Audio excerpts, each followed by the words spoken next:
Salut à toutes et à tous et bienvenue dans cette 4e review de la saison 5 de Miraculous. Et aujourd'hui nous allons traiter de l'épisode Jubilation.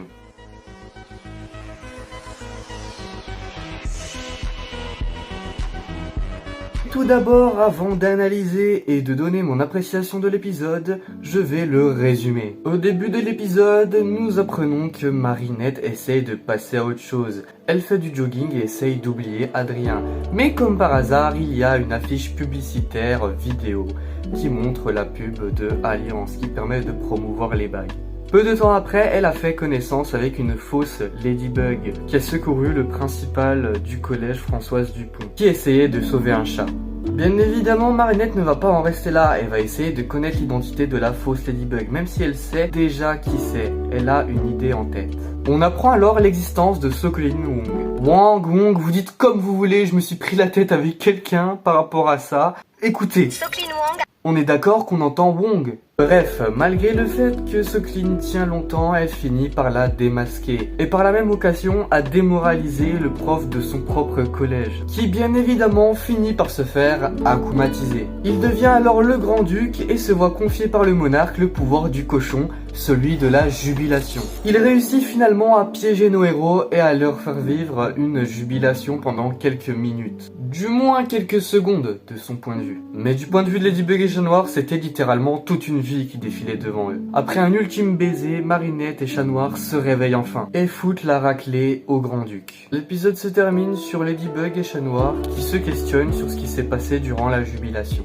Et à ma grande frustration, aucun des deux ne reconnaîtra les faits. Du moins, Chat Noir va essayer, mais Ladybug va y résister. Passons à mon avis sur l'épisode. Je vais tout d'abord commencer par ce qui m'a paru le plus saoulant, le plus lourd dans l'épisode. L'introduction de Sokolin. Oh purée. Le personnage a l'air agréable, mais je n'arrive pas à m'y accrocher malheureusement. En revanche, le fait qu'elle veuille aider Ladybug, le fait qu'elle veuille aider les Parisiens, ça j'apprécie beaucoup dans son caractère. C'est une partie d'elle qu'il faudrait développer à l'avenir. Autre chose qui m'a un peu choqué, limite qui m'a énervé, c'est le comportement de Marinette envers son propre principal. Je sais pas moi, tu n'engueules pas ton principal comme ça. Et vraiment, Denis Damoclès, parce que oui, on sait enfin son prénom, m'a fait énormément de peine. Car il voulait bien faire, mais Marinette n'en fait qu'à sa tête et n'écoute que la voix du trauma, étant persuadée que c'est à elle seule et à Chat Noir d'agir et pas au civil, sous peine qu'il se blesse ou qu'il se fasse piéger. Plutôt paradoxal quand on pense que c'est à cause d'elle que Monsieur Damoclès s'est fait akumatiser, hein? Autre point négatif qui ne concerne que moi, ou alors les gens en quête de cohérence, le fait que Madame Dubocal ait croisé des oiseaux et des dinosaures. Pourquoi? J'avais déjà passé l'éponge dans l'arme ultime avec les dinosaures tout court, mais là tu me fous des dinosaures qui volent!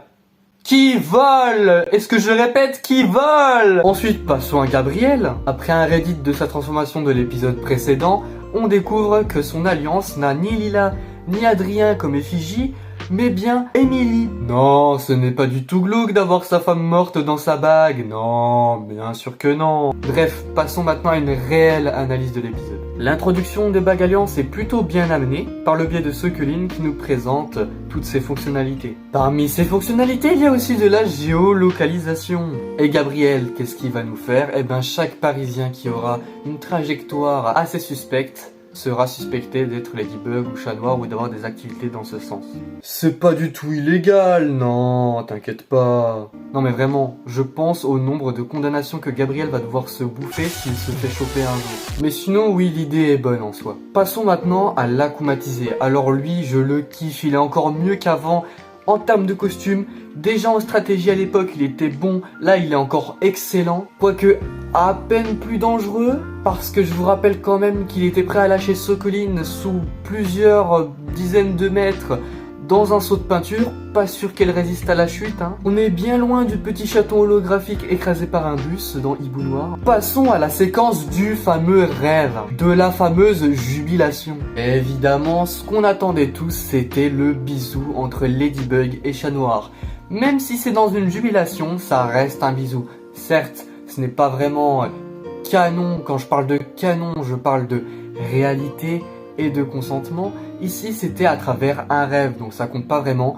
Mais c'était déjà très sympa de le voir. D'ailleurs, durant la séquence du rêve, on a le fameux caméo dont on nous avait parlé sur Twitter, puisqu'on y retrouve la majorité des héros du film Miraculous World New York, les héros unis, mais également Lady Dragon du film Miraculous World Shanghai, la légende de Lady Dragon. Même si c'est qu'un court extrait, c'est déjà pas mal, en espérant qu'on ait d'autres caméos, parce que si c'est vraiment ça le caméo qu'on nous avait promis, c'est bien hein, mais j'aurais aimé mieux. Mais au moins voilà, ça permet de canoniser les deux films à travers la série, et ça c'est vraiment cool.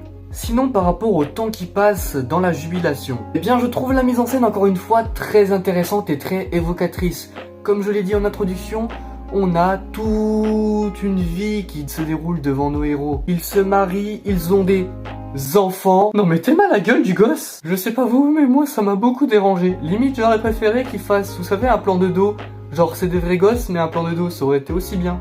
Et enfin, le réveil, la fureur de Chat Noir lorsqu'il se réveille, il s'est déchaîné. Ça faisait extrêmement longtemps qu'on ne l'avait pas vu comme ça. Il veut massacrer le Grand-Duc, il veut le cataclysmer, mais Ladybug lui en dissuade, et il finit simplement par cataclysmer le masque dans lequel s'était logé l'Akuma. Ce qui nous prouve, comme j'ai oublié de le dire dans la review précédente, que Chat Noir est traumatisé par le cataclysme de Monarque.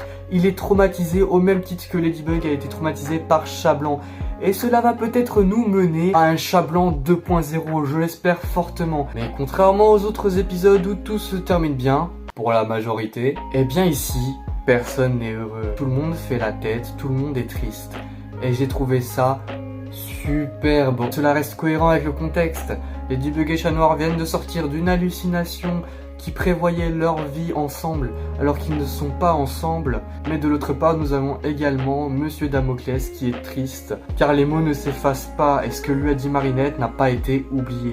Donc vraiment, pour toutes les bonnes qualités que je viens de vous citer, l'épisode mérite quand même d'être visionné malgré quelques défauts que j'ai pu relever, sachant que ce sont des défauts personnels.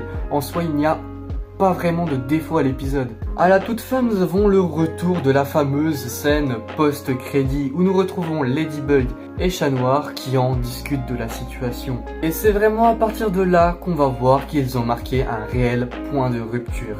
Ça y est, le carré est prêt à être inversé. En conclusion, qu'est-ce que j'en ai pensé? Malgré des défauts de cohérence, l'épisode reste très bon à regarder et même à suivre. Il explore toute une partie que Miraculous n'a pas vraiment encore explorée et je trouve ça vraiment palpitant. Sur ce, je vous souhaite une bonne soirée ou une bonne journée et nous on se retrouve dans quelques temps pour la review de l'épisode Illusion.